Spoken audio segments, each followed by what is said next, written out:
तो आज से मैं आपके 12th की फिजिक्स की क्लास शुरू कर रहा हूँ और पहले चैप्टर से शुरू करूँगा। अगर आपको ये वीडियो पसंद आए तो मेरे चैनल को लाइक और सब्सक्राइब कीजिए। तो स्टार्ट करते हैं। कूलाम का नियम और वैद्युत क्षेत्र। इसमें सबसे पहले बात करते हैं आपके आवेश की।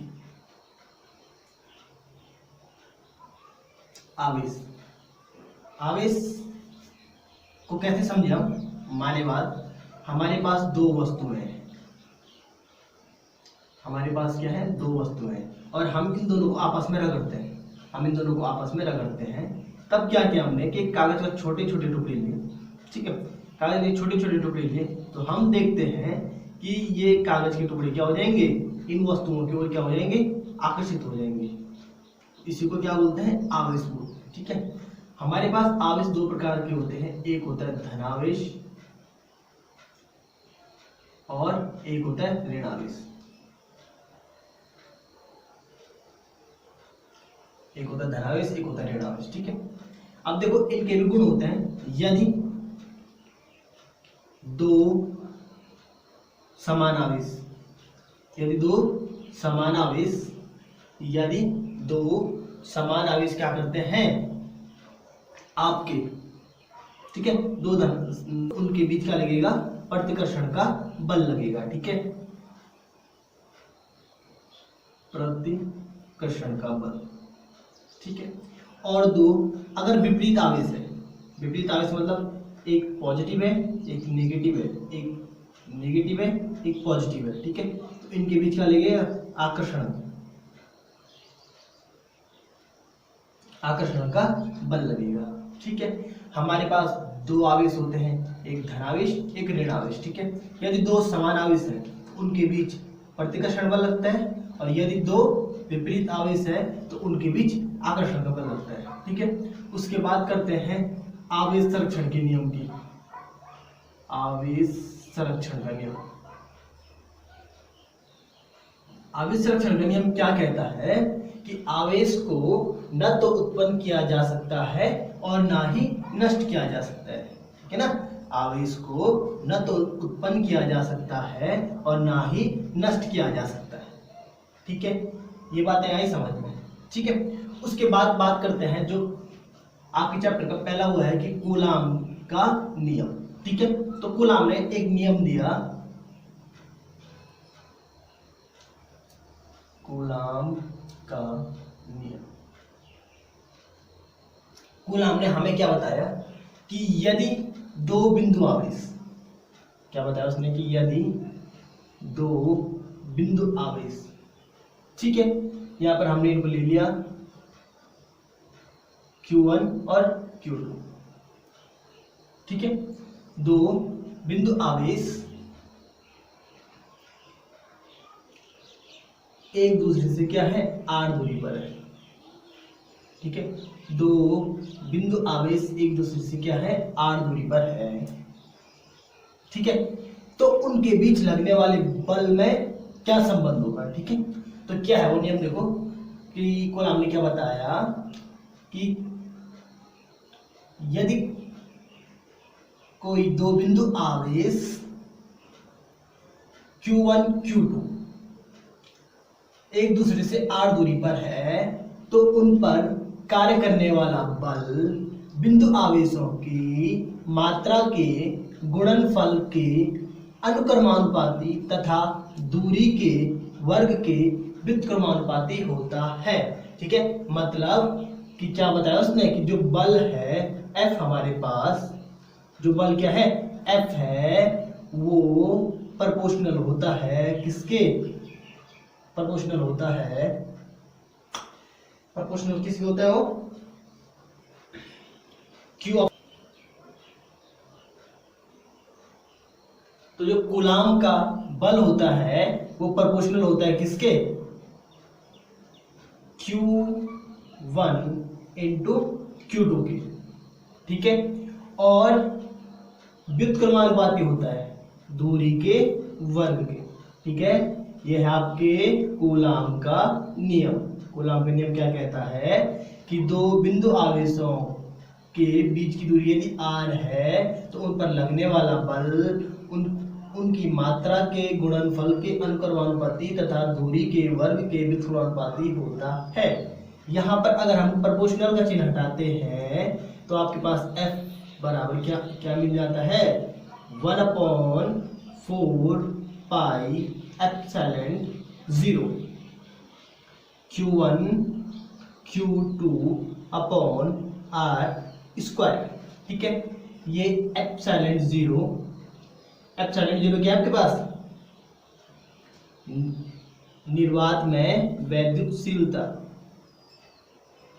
में वो क्या होती है 8.854 इंटू 10⁻⁻12 कूलाम स्क्वायर पर न्यूटन मीटर स्क्वायर। ठीक है, और जो आपके पास पूरा क्या है 1/4 पाई एप्सिलॉन 0 इसकी वैल्यू क्या होती है आपके पास 9 गुणा आ गया 10⁻9। ठीक है, न्यूटन मीटर स्क्वायर पर कूलम स्क्वायर। ठीक है, तो ये हो गया। ठीक है, आवेश क्या होगा, आवेश कितने प्रकार के होते हैं, आवेश संरक्षण का नियम क्या होता है और कूलम का नियम क्या होता है।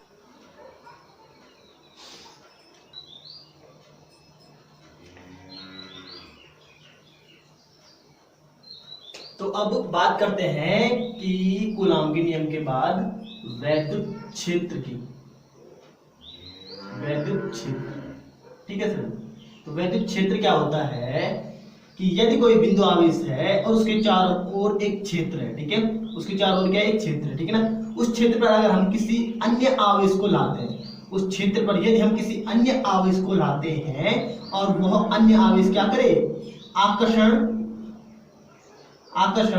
या प्रतिकर्षण बल का क्या करे, अनुभव करे। ठीक है, आकर्षण या प्रतिकर्षण बल का अनुभव करे तो यह आवेश के चारों ओर का क्षेत्र क्या कहलाएगा, वैद्युत क्षेत्र कहलाएगा। ठीक है, यदि किसी आवेश के चारों ओर का वह क्षेत्र जिस क्षेत्र में हम किसी अन्य आवेश को लाते हैं और वह अन्य आवेश या तो आकर्षण या तो प्रतिकर्षण बल का अनुभव करता है तो वह क्षेत्र क्या कहलाता है, वैद्युत क्षेत्र कहलाता है। उसके बाद बात करते हैं वैद्युत क्षेत्र की तीव्रता।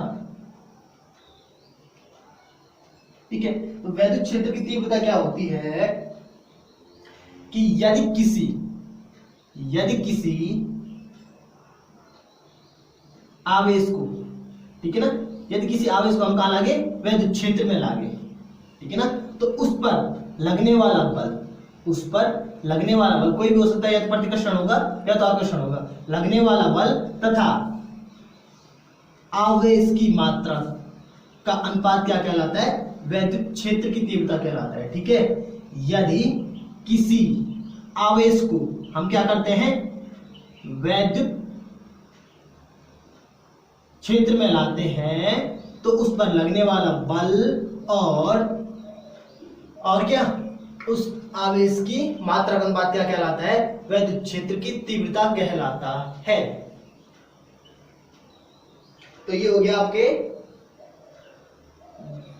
वैद्युत क्षेत्र की तीव्रता। ठीक है, तो वो क्या होती है आपकी E=F/Q0। माना उस पर बल क्या लग रहा है, F लग रहा है, और उस पर वो जो आवेश है उसकी मात्रा क्या है, Q0 है। ठीक है, तो E बराबर क्या हो जाएगा आपका F/Q0। ठीक है, तो ये हो गई वैद्युत क्षेत्र की तीव्रता। ठीक है, उसके बाद बात करते हैं कि किसी बिंदु पर वैद्युत क्षेत्र की तीव्रता। ठीक है ना, कि वैद्युत क्षेत्र में हमने कोई बिंदु रखा हुआ है, उस पर वैद्युत क्षेत्र की तीव्रता क्या होगी। ठीक है, तो देखो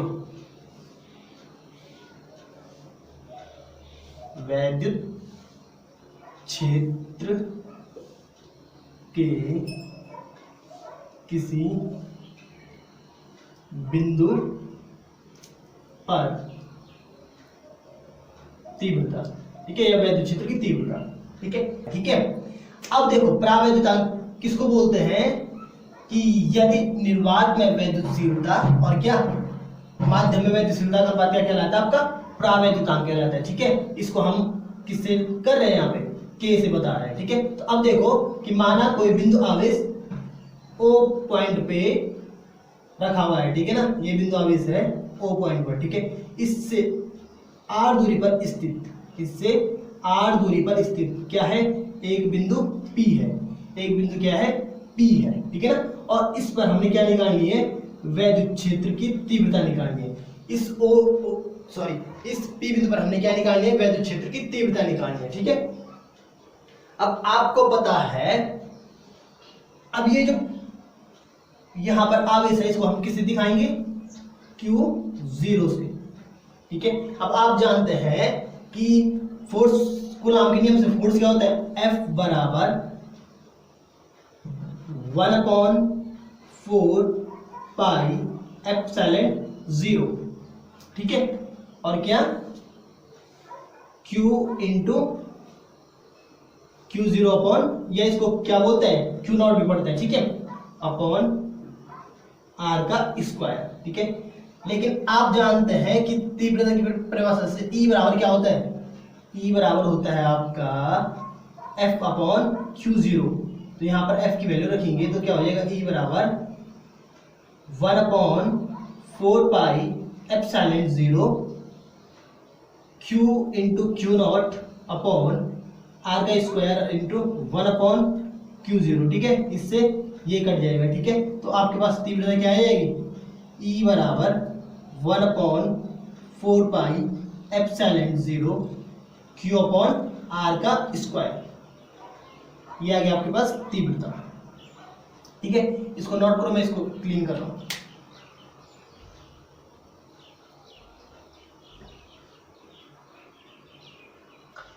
तो अब है आपके पास वैद्युत